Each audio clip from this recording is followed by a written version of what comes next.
a dream last night that I had a DeLorean time machine. I was at some exotic locale and it looked incredible. Had the hat, the jacket, the hoverboard.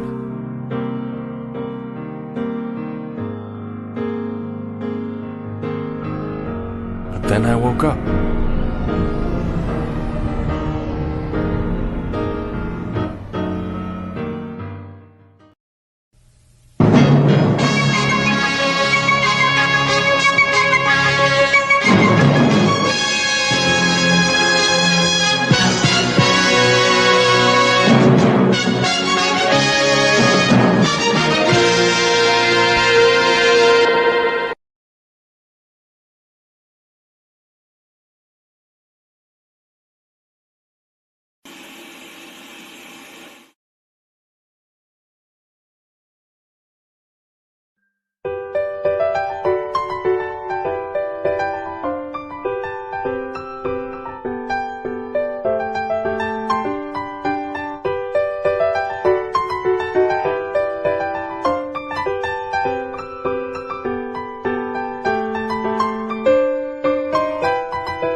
What is up, everybody? Welcome to Talk Wrestling here on the Jeff Meacham Network and across Facebook and Twitter. I am, of course, Professor Jeff Meacham. Thank you all for joining me on this Monday.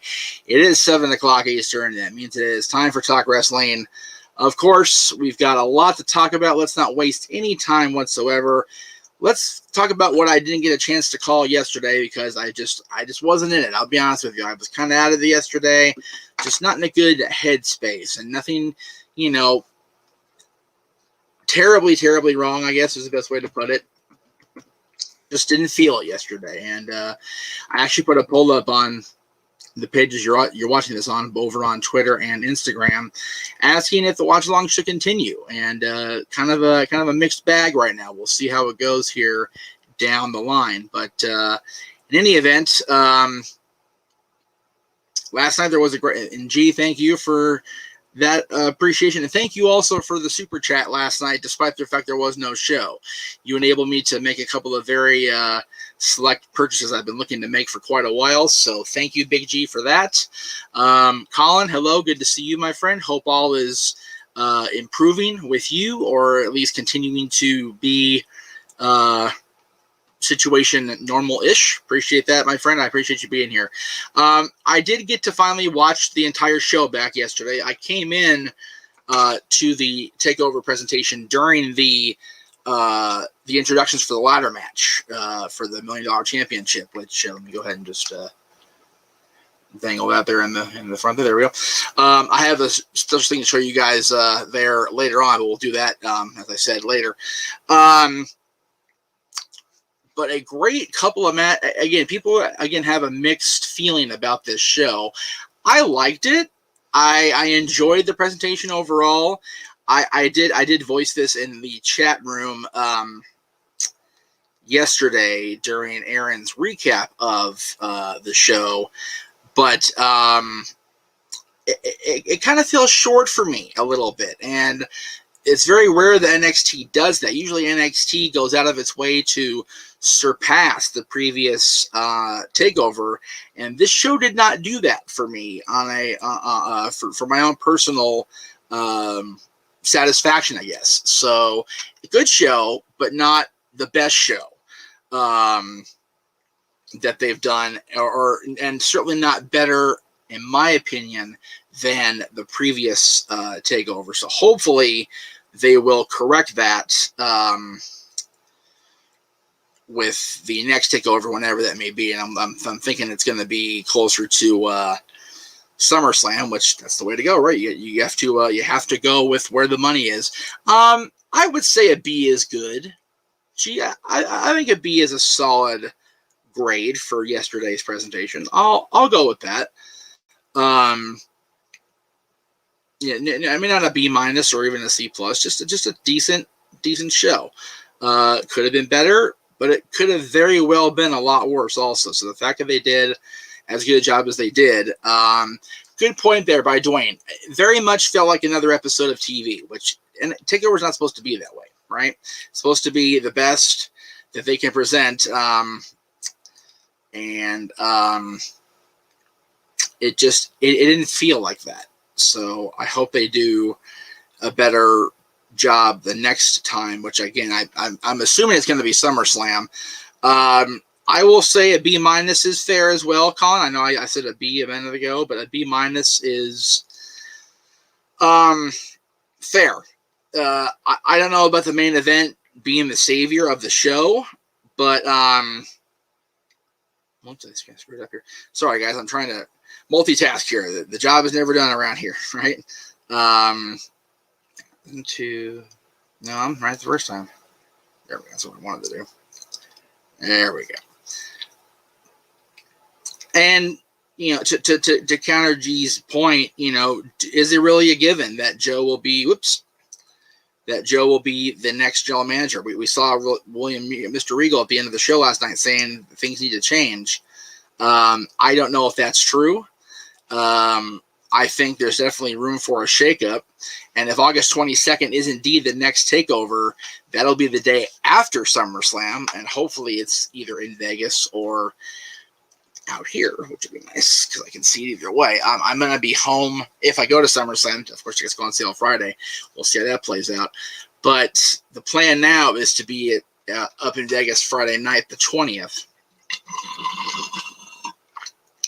Kind of settle in, do our thing. My dad and I, and then the 21st, of course, will be down in Vegas, down the strip, over the stadium. So we'll see. But if the 22nd is takeover, we'll have to adjust our plans, certainly, one way or the other.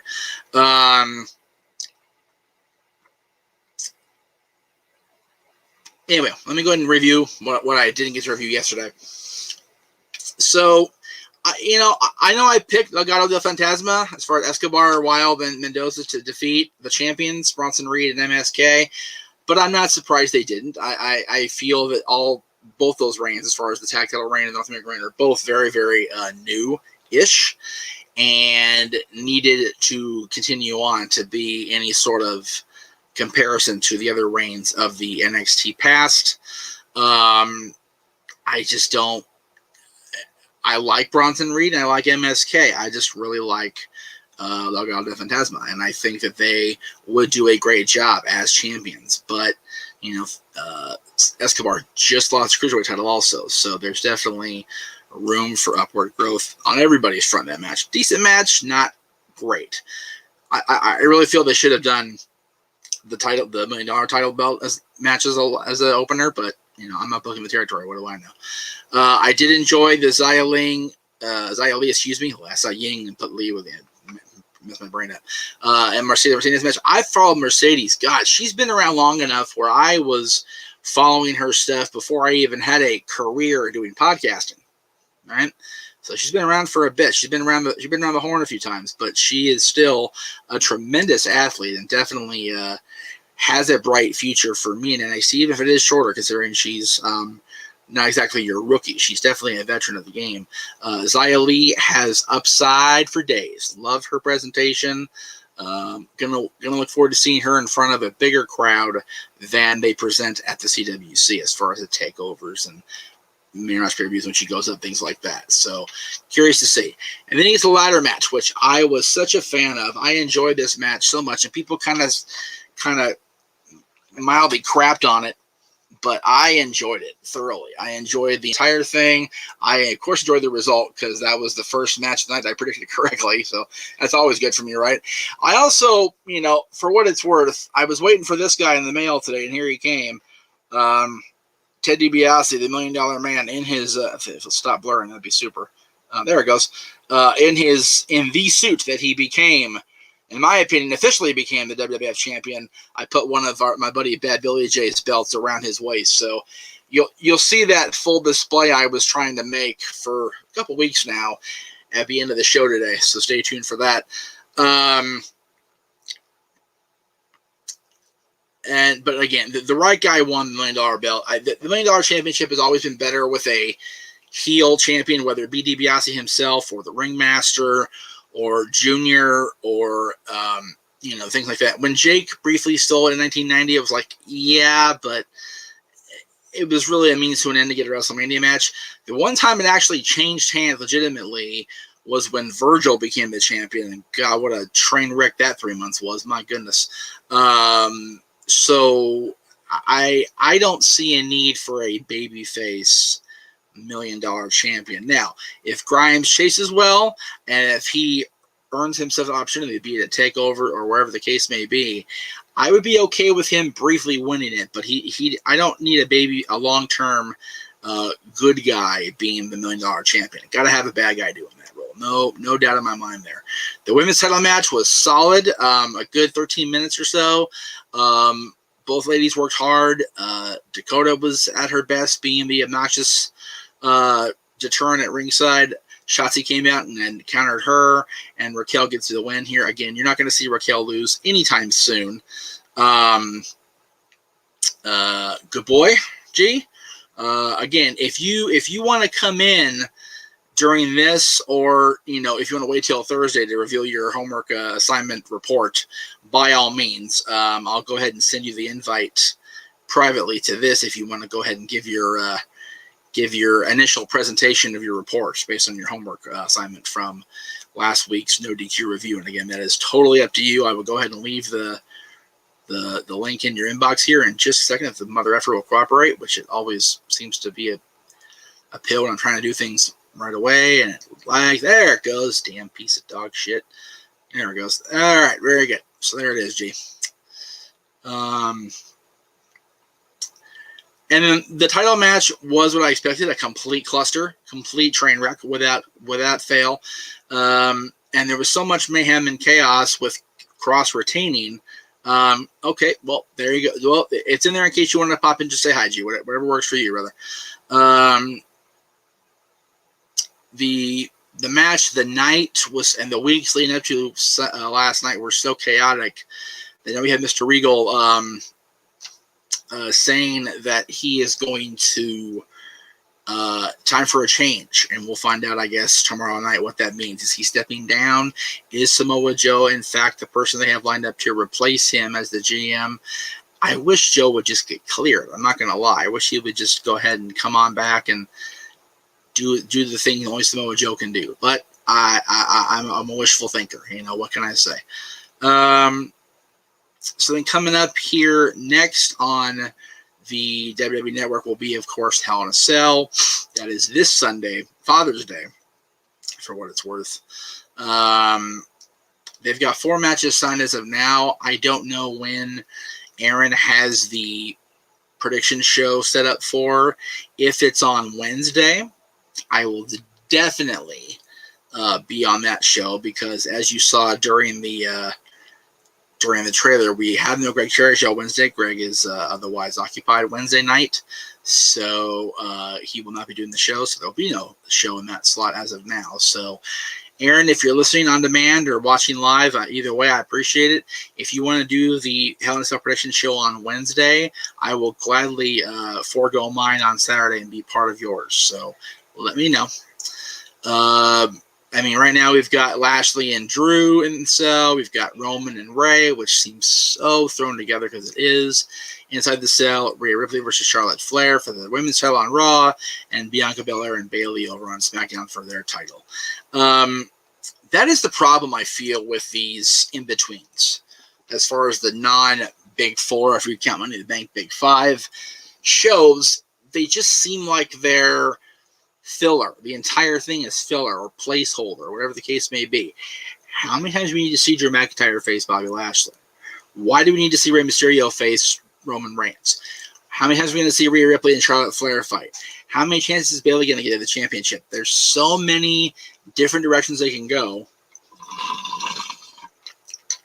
Excuse me. Dry mouth.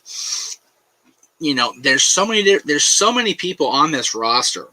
And I don't know the exact number. I've had it listed as, they've got triple-digit worth of signees. Like, how do they have so many people on contract or on the roster, whatever this you want to call it, right? But they can't seem to just elevate new people or push new people or do something different, right? Very, very frustrating from my point of view. By contrast, you've got, the AEW, well, not even my kind of AEW is doing the same thing. AEW is basically, hurting everybody they can away from WWE that's already left or been released or whatever. They're very much looking like a retread. We talked about this on the review on Thursday night, that the AEW brand looks very much like a retread, a redo of the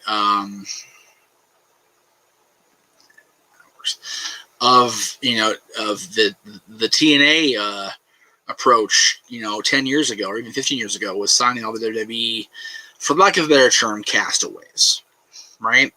The NWA, they're doing their thing with the anniversary show coming up in August, and they're really doing something big on the night before the NWA anniversary show as far as Mickie James and Empower, hashtag Empower, and we're going to be talking about that tomorrow night right here on the Jeff Meacham Network over on Meach's Musings, myself, and looking now as a panel of two, myself plus two others talking about this show. Looking forward to their opinions. Looking forward to your guys' chiming in as we go along there. But my goal is to fantasy book that show as fairly as I can. I know that I've been a very controversial name when it comes to booking women's wrestling, for better or for worse. So I'm trying to involve people that I feel know what they're talking about rather than just me looking like a jackass again. Because if I want to look like a jackass, I can do that just well by myself. Right, so hopefully we can get the opinions I want on that show. If not, we'll do something else tomorrow night. Because as you also saw during the trailer, we're waiting for the return to Thursday nights for our boy Stat Boy. He'll be back in September, the week before NFL kickoff. So it'll be during NFL preseason. The hockey team, the NHL teams, and the NBA teams will be in camp, and the Major League Baseball will be approaching. Major League Baseball will be approaching postseason, so that'll be a lot to talk about there on Mikey's show coming up in September. He's back. Very much looking forward to it. Going to be good, as the Booker man would say, King Booker. So looking forward to that. Looking forward also, which for some reason it's not in here, so I'll have to add it. But over on Greg's channel, on July 1st, the Greg Cherry brand will be the exclusive host to a new concept that he's been kind of talking about here and there in recent weeks. He and I decided a while ago, or he did. I definitely co-signed. I'm not going to try to take any credit because Lord knows he is the master. But that the regular WTC format had kind of played itself out. So what he decided to do, and I thought it was a brilliant move, was come up with a brand new idea. That's exactly what he's doing beginning July 1st, and that is the Jack of All Trades show. And that's coming up on July 1st. Let's see what the comments is.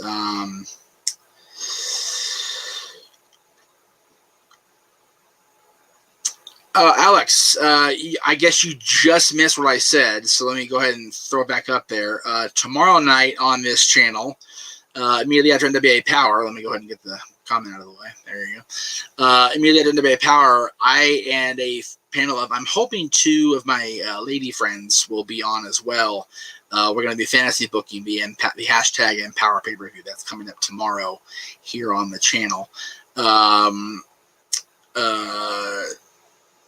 Dwayne, I don't think Tampa Bay is going to repeat. I think they'll get there to the finals, but if Vegas makes it, they're taking the Stanley Cup home, and I'm going to be a very happy camper come August because I'll get to go celebrate a Stanley Cup win with my best friend when I go up for SummerSlam. So I'm okay with that.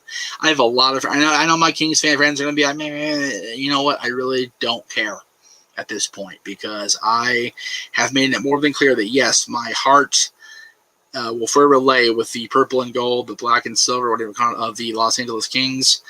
But part of me, a huge part of me, is with my friends, especially my best friend up in the Vegas, Henderson area. So I am definitely looking forward to heading up there and seeing exactly what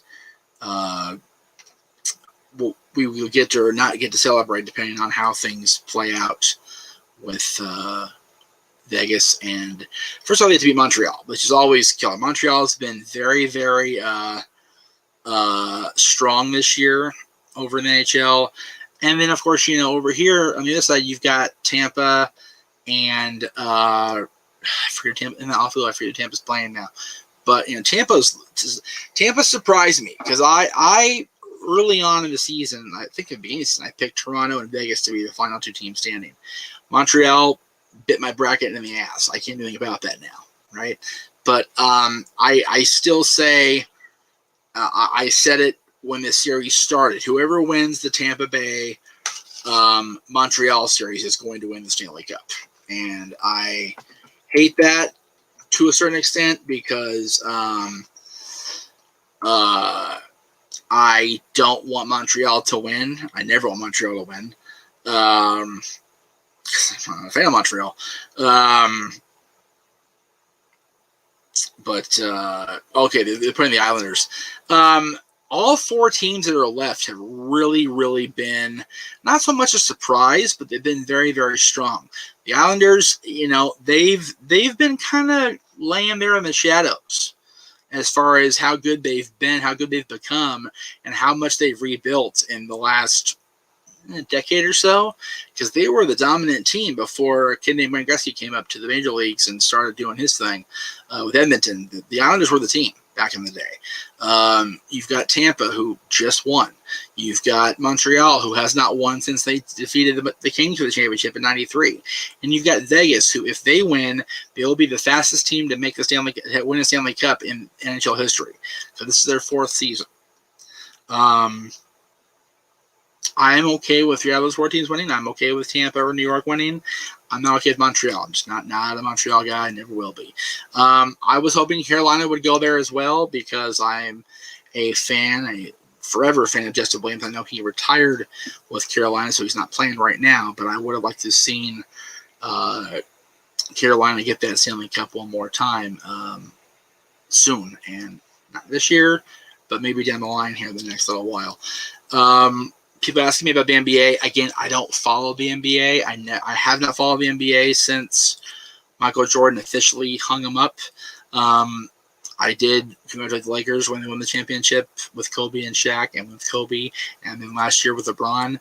But for me, the sport stopped being what it was when Jordan finally said, I'm done. And I don't count the Wizards thing because that was just ridiculous. Alex Change, the $2 super chat. Thank you, my friend. Favorite the Mount Rushmore of cities, rest of the Well, I haven't been a whole lot of places. Let me say that right now. To actually see wrestling. To actually see and go there with the purpose of watching professional wrestling, I've been to Orlando, Florida.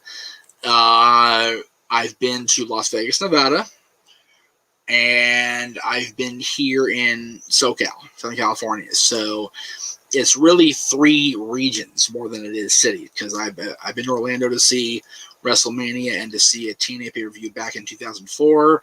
I've been to Vegas and I saw the Super Show taping of Raw, where they taped 2 Raws back to back because the second week was 4th of July, so they took the week off. The night that CM Punk got his promo, the infamous WWE Pipe Bomb promo in 2011, and I've seen many, many shows here in LA, Anaheim, San Diego, Bakersfield, for lack of it doesn't want, and then like little regional cities. So I only have enough to make a Mount Rushmore, but I will say Orlando and Vegas and Los Angeles, of course, and I'll give the 4th one to Anaheim for now until I get a better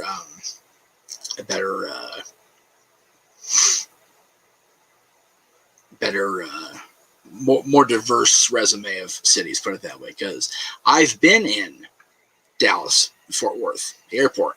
I've been in Denver. I've been in Detroit. I've been, in San Francisco at the airport. I've been a lot of places, but all I've been to is the airport and not too much farther than Cleveland, Atlanta, but haven't seen wrestling there. As far as I didn't go to those cities with the intent of seeing wrestling. I basically most of the ones I just threw off were layover cities. So to guess what it's worth. I need water really bad. Yeah. I've been lucky, Dwayne, that LA gets a lot of pay-per-views. We had SummerSlam for 9, 10, 11, 12, 13, 14, 15, 7 years running. 9, 10, 11, 12, 13, 14, 6 years running. We had a Survivor Series here a couple years ago. We've had a Royal Rumble here and there. Never been to Royal Rumble. So we've had WrestleMania a few times here. we've had quite a few pay-per-views, and I'm very, very glad to, proud to say that I've seen so many pay-per-views and so many not little shows, but independent shows or TV tapings where I've seen the belts behind me defended. Been very lucky to see people like Adam Pearce and Cole Cabana and Nick Aldis and Tim Storm and Cody as an NWA champion holding that 10 pounds of gold. Very, very lucky to see people like Hogan and going back then, Hogan and Bret Hart and as far as seeing him live, the only two I saw hold that the Winged Eagle live was Hogan and Bret. It was so sporadic that I went, but then the big gold back there, Hogan and Kurt Angle and The Rock and Booker T and those guys holding the original big gold, or as far as the big gold cast, because I only saw the original big gold in person a couple times. I saw it once at the notorious Los Angeles Sports Arena when Hogan and Flair had, I think it was their third match ever one-on-one, and Flair was the real world champion. He came out with the big gold around his waist. I only saw it defended live once, and that was when Hogan faced Flair in 1994 in October at the Anaheim Convention Center. But the cast of the big gold, the one that WWE got in the sale, I saw Booker T with that, and I saw Kurt Angle with that, and I saw The Rock with that. So again, very, very blessed fan. I have not talked to Hulk lately. I have not talked to Hulk directly one-on-one since the book signing back in 2009. He and I communicated over Twitter one other time over the book and the movie The Secret, and we had a pretty cool little interaction there. That was cool to see. So just a lot of cool moments of those belts. That's why I have a display. I have Mickey back there because of my Disney love. Michael Myers, you can't really see Michael's face very well, but there you go. There he is. My love of the Halloween movies. Those are paramount on my horror. Those are really the only ones on my horror movie list. I do see the questions in the room. I forgot to put the banner up, so I do apologize that I didn't remind you guys that if you want to see your questions addressed, throw me a little coin, man, because I'm a hurting. I'm not gonna lie. It's just the way it is. So, in addition to what we've got coming up tomorrow, which will be Empower, our fantasy booking, if you will, over on JJ's channel at the Constancy Studios in the 6 o'clock Eastern hour. I'll be on live with him. Not live, but live in Memorex, if you will. Live today, baby. As he gives his review of the Disney classic Lady and the Tramp, and I'll be popping in about halfway through the show to give my thoughts. That's tomorrow. I originally picked that show because I didn't have anything scheduled for Tuesday's show, but when they came on last week and talked about the Empower pay-per-view and Mickey's involvement, I had to do something. So again, tomorrow night after the NW Power episode will be fantasy booking. Wednesday, as I said, nothing scheduled right now. I'll talk to Aaron in between the end of my show here and the start of his recap of Raw, but I would not mind having this show move to Wednesday night, depending on how they fill the card between now and the airtime Wednesday. If not, we'll go on Saturday for the prediction show. Thursday, one way or the other, will be on for the No DQ review. That's coming up Thursday at 8 o'clock Eastern, 5 Pacific, over on No DQ, and it'll be simulcast right here on all 3 platforms you're seeing me right now: Facebook, Twitter, and YouTube. And then Friday, we'll wrap this week up. Same thing. Actually, it'll be a YouTube exclusive. It'll be an encore presentation of JJ's review of Sword of the Stone. No, I will not be on that show. I just threw that picture of myself with Merlin and the court people because it just looked funny to me that when I was 7 years old. So I love that picture. And then of course Sunday night, one way or the other at 7 Eastern will be our watch along. If I end up doing it again, the power's in your hands, folks. If you want to see me do certain shows, that's fine. You want to see me do any shows, that's fine too. I'm open for discussion and debate. And then next Friday, the 25th of June, we will have our too many banners. JJ and I will be having our review, our choices, I should say, of the best live action films distributed by Walt Disney Studio Motion Pictures, which includes Miramax and Dimension Films under Miramax for a brief time, and Hollywood Pictures, and Wayne Davis Distribution back in the day, and Touchstone Pictures for a long time. Roger Rabbit's in the family. So we're doing that as our show for dads this month, because over on JJ's channel all month long, he's running reviews of the original Walt Disney Animation Studios movies. We call it the Snow White lineage, is what we refer to it as here on the channel, because it started with Snow White, and his cutoff point for this year is going to be The Rescuers Down Under, which is 1991, I believe. So he's covered everything up to then on that show. And as I mentioned earlier, Stapway will be back on September 2nd with a full gamut, if you will, a full run of everything going on in sports and probably wrestling too. I'm sure there'll be sort of wrestling show that weekend we'll talk about. A lot of things going on. So lots to look forward to. I'm definitely looking forward to the rest of this year playing out. We do have dads canned up through the end of September, but I goofed, didn't save a couple shows, so we have to redo them this week, which, again, sorry, JJ, if you're watching, my bad. But we have a lot of great topics coming up that I think you all will enjoy. Right up to the end of the year, the last episode of Dads for the Year will be Christmas Eve. And then New Year's Eve on that Friday, I'm thinking about actually being on the air for a long stream where each time zone counts down to the new year. That's still up for debate. Depends on a lot of things, on my schedule, my son's schedule, where we're at with doing different things. So be on the lookout for that. I mentioned earlier that I'll be talking with Aaron between the end of my show here and the start of his review. You can check out his review and everything he does over at youtube.com/AaronWithNoDQ. And of course, everything is there at NoDQ.com. News, opinions, featured articles, our year-end awards, the Hall of Fame for NoDQ. There's a little trivia challenge there, actually. There's a little trivia test there to see if you would even bother to go up against Greg in the WTC universe, which I don't recommend it. It's a bitch to be humbled, but if you get what it takes, that trivia thing right there in NoDQ will definitely give you an indicator of how well you'll do. There's that. Got a chance to redo some of the graphics for my buddies that are wanting have me promote their pages. So our buddy, the Henderson Hottie, Miss Bales, whatever you want to call her. There's her information over on Instagram. Our buddy across the pond, Laura, still at OnlyFans. She's still doing her thing. Definitely recommend subscribing to her. And, of course, our buddy Alexandria the Red, who actually today I found out launched her OnlyFans page. So if her Patreon is any indication of how much it'll be worth your time and money, it'll be worth your time and money. I promise you that.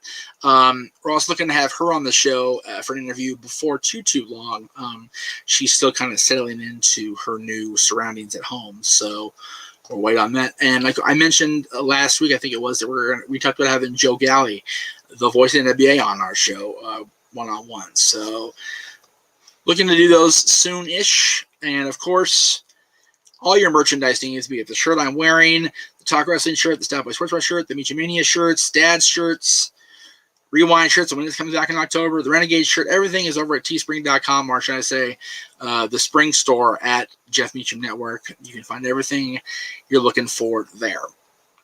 So I guess I will now go into the comments, since and see what everybody has to say, because I did want to try to earn a little more coin, but I also don't want to sell him every day here. I do like your question, Cole Brother, so I'll go ahead and throw it up there. I see the 10 pounds of gold in the background, which leads me to my next question. Name the top 3 guys that were in TNA that never held the 10 pounds of gold. My goodness. So we're looking at the period between 2002 2007 in TNA wrestling.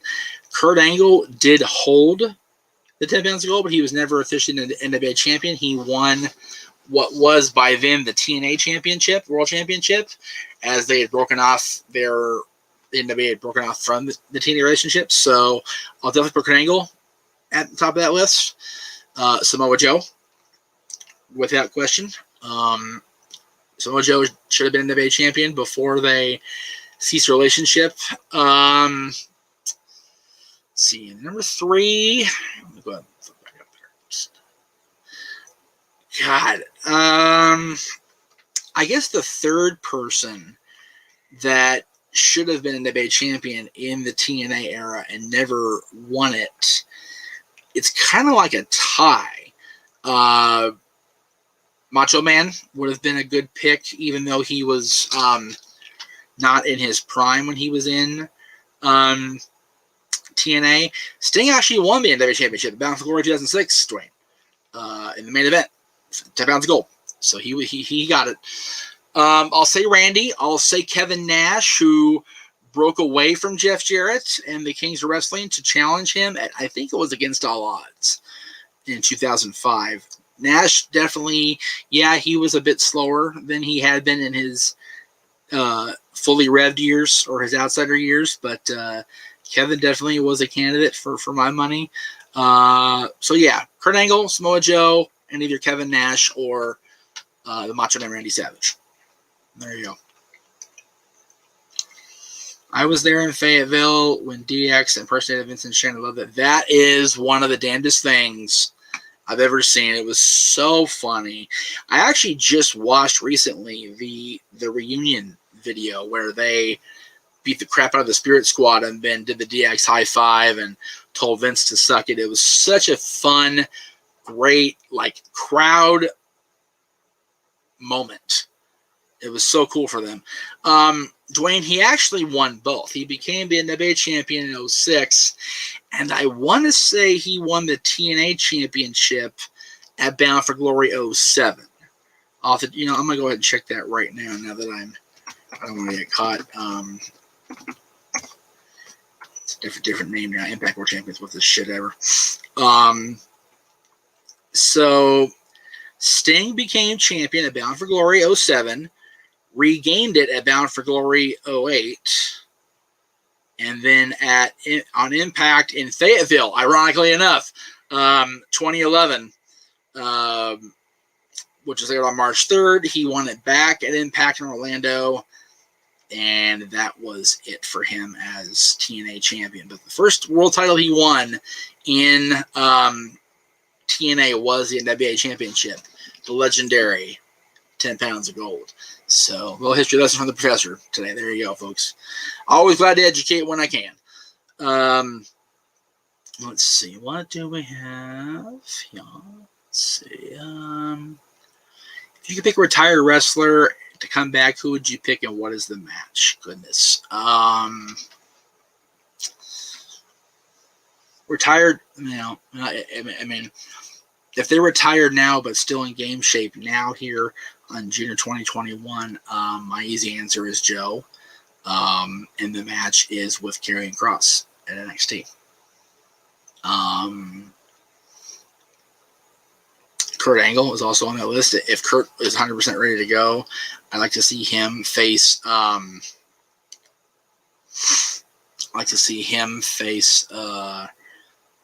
John Cena one more time if John is down to come back.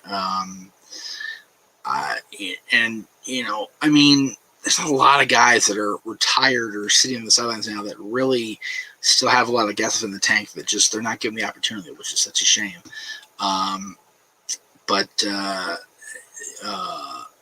Joe and Brian, if he's retired, Brian against Dan or anybody, right? That's a very layered answer. It probably would be worth its own show. I mean, really. So that'd be a cool thing to think about as we get on in the week here. Mickie James, if she is retired for good, I would say her against Stan or anybody in the NWA or an AEW or an Impact, who she hasn't faced yet. Because she's kind of ran the gamut of WWE talent, but there's plenty of talent out there that she hasn't faced yet. That wouldn't surprise me either if a house show drew 200 in a 5,000 building, because that's just the way TNA/Impact was, and that's unfortunate, but it is what it is, baby. All right. Well, I mean, I'm going to wrap it up there. I appreciate everybody chiming in. I thank you for the $2. Alex, much appreciated as always. Any super chat is appreciated. Any donation to Streamlabs or to PayPal is greatly appreciated as well. So check it out as you guys go along in the next week or so. Again, tomorrow at 6 o'clock over on JJ's channel, we'll have his exclusive review of Lady and the Tramp with me chiming in there at the end. And immediately find NBA Power right around 4:05, 7:05 Eastern or so. Myself and my panel will be on to fantasy book the hashtag Empower pay-per-view. That's all for the meets tonight, guys. Thanks very much for watching. We'll see you tomorrow and beyond the rest of the week here. Don't forget, tonight after Raw, over on NerdQ.com's YouTube channel, Aaron Riff's exclusive recap and review of the show. Until then, we'll see you guys next time right here on Talk Wrestling.